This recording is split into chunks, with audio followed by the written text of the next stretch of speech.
also is not like you haven't heard it already a few times this morning. Yeah, that's right. From Psalm, the 34th chapter, verse 8. Taste and see that the Lord is good.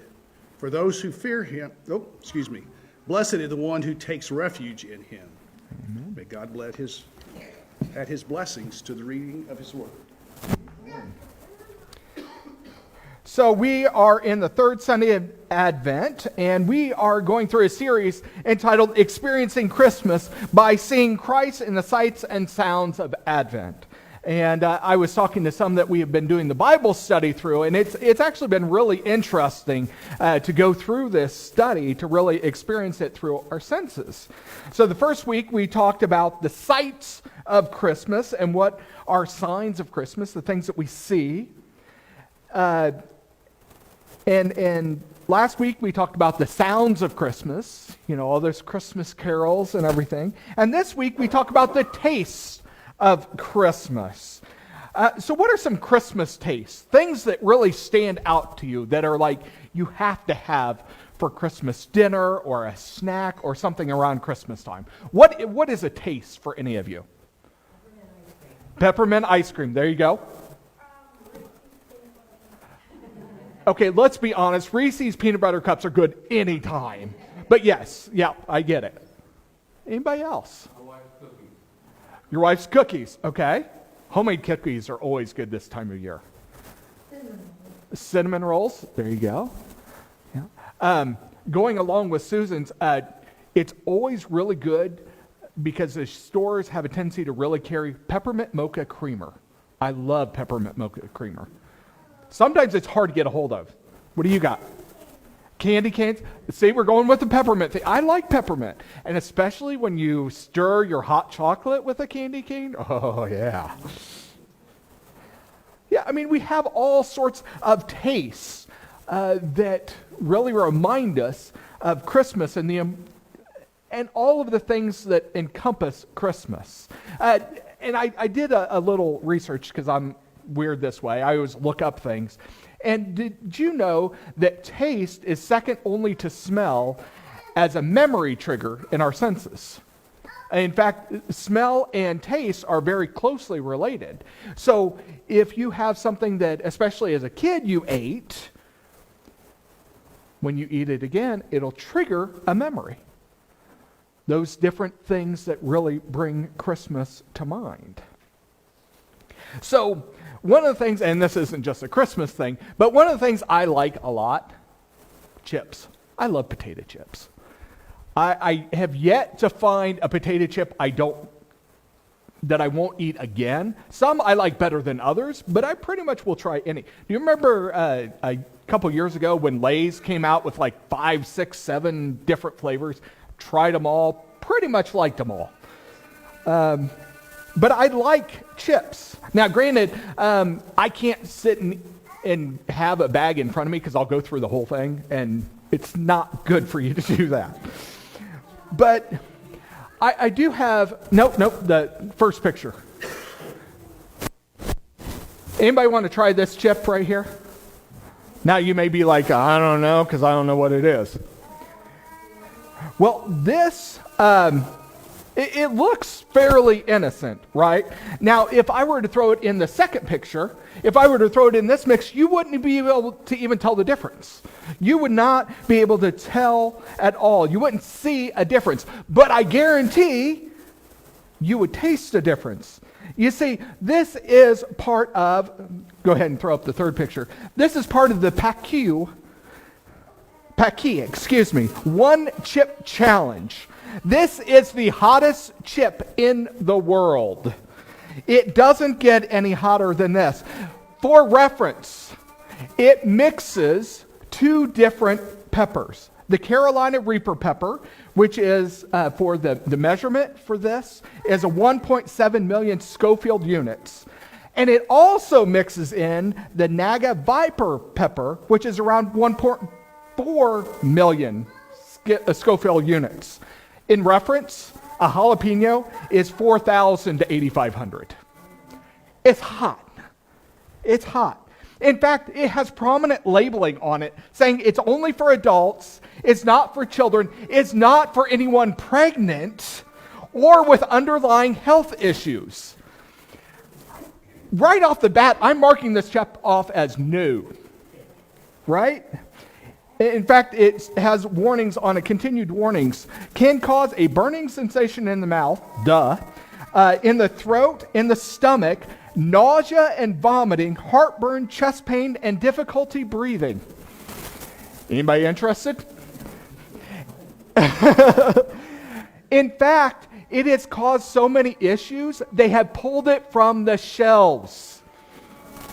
They did come out with a 2023 version, but it's already again been pulled from the shelves as well. Apparently, some people are just not smart enough to know not to do this. Now again, you would probably smell the difference as soon as you got close to it, but you really would have to taste it to know the difference. So you may be wondering, what the heck does this have to do with Advent? What does this have to do with the Sunday of Love, right? It really doesn't seem like it makes a lot of connection here. Now in English, you thought it was a lump of coal? Okay. I was talking about chips. Lori, come on. Keep up here. I can see that, though. I can see where it looks like that. So, I have mentioned before, I like to look at language and what all the words mean. And in English, we have one word for love, right? We have one, love. That's it. But in Greek, there's 4 different types. We have eros, which is romantic love. We have storge, which is family love. We have philia, which is brotherly love. And then we have agape, which is God's divine love. Now, some of you may have heard this before. And each type of love may seem the same until you experience them, until you taste them. I mean, they all are love, but it's really in how it connects with somebody. Now, there's a special showing of love when, say, soldiers, police officers, firefighters, others lay down their lives for anybody else. This is the philia, or brotherly love. and really, until you connect with it, you don't really know the difference. Until you truly experience, until you truly taste those types of love, you don't know what it means. Until you truly experience and taste agape love, God's divine love, it may look like philia or brotherly love since Jesus laid down his life for ours. After all, he was sent on Christmas to eventually lay his life down for us. But understand, it is different, very different. You see, as much as we appreciate and respect the soldiers, police officers, firefighters, and others for laying down their lives, they are not doing it the same way. They are saving the finite, the physical body. Jesus went beyond that. He saved the infinite, immortal soul that goes on forever. No other being can show love like that. It is not possible. Only God in the form of Jesus Christ could do that. And only God in the form of Jesus Christ was willing to do that. That is, again, a difference. He chose to lay down his life. He had the option of stepping back. He chose to do that. This is not only seen in the form of his physical presence, but also in the Last Supper, the Eucharist. He told his disciples, "This is my body and this is my blood." And in the Eucharist, we taste the love. We taste the goodness of God. Not in the actual taste of the elements themselves, because we know sometimes those elements don't taste really good. But we can taste it in the sacrifice and in the love. It's only by tasting this love that we not only live, but truly live. You see, it can't happen any other way but this. This is the only love that does it. John 6:53. Jesus said to them, "Very truly I tell you, unless you eat the flesh of the Son of Man and drink his blood, you have no life in you." But it could not happen until first Christ came down. Christ had to come to earth first. He had to live the life of a simple human being. Now granted, he was not simple, but he lived a physical life. He had a physical body. He dealt with the same things that we've dealt with. You see, we are dead until we taste the life-giving love that is shared with us. It has a different taste. It has a different impact. Now, many look at Easter as the time that we really taste it, but honestly, we have to start at the beginning. I mentioned before, Christmas is the start of the church year. This is where it begins. It had to have a beginning before it could have what some thought was an eternal end. But once we experience that love, once we recognize the path that was taken, once we recognize what goes from point A to point B and then eventually to point C, once we experience that, we are charged, we are responsible for sharing the gospel. The gospel of the one, the only one, who's given us that life-giving love.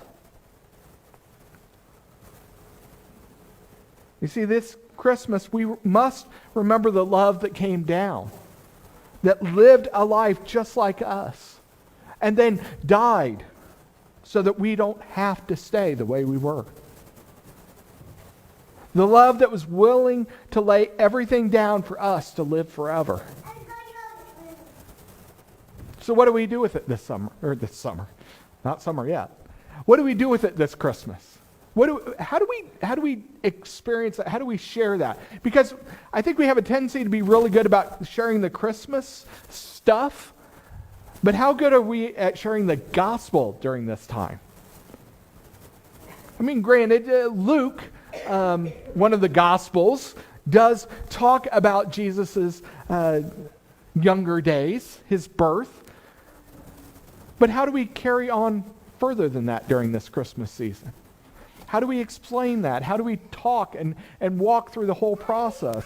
For some, they read through the Gospel of Luke during Advent. Now, granted, it would be a little late to do each day right now, but that's okay.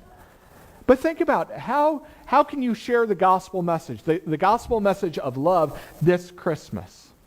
Now, I'm not going to give you instructions on how you do it because, quite honestly, each of us has our own mission field, our own place of connection. I can't give you a step-by-step instruction. I was chit-chatting with a church advisor from the United Methodist Church this week, and I'm the same way. I'm like, okay, tell me step-by-step how to do this. He said, I can't do that. It's not possible for me to do that because I don't know exactly what is going on in your area. I can give you suggestions. I can give you ideas. So that's what I'm going to do with you. I can't tell you, okay, this is your step-by-step instruction to do. Pray about it. How can I share the gospel where I'm at? Consider the opportunities. Don't try to pound it into somebody's head. That's never going to work, is it? But instead, show them love. You'd be surprised how receptive people are when you show love. When you connect with them where they're at. Not saying you must meet me here, but instead you go and meet them where they're at. Show them that love. Show them that gospel that was born out of love. So my challenge for you this week, share the gospel of love along with the love of Christmas. Let's bow our heads.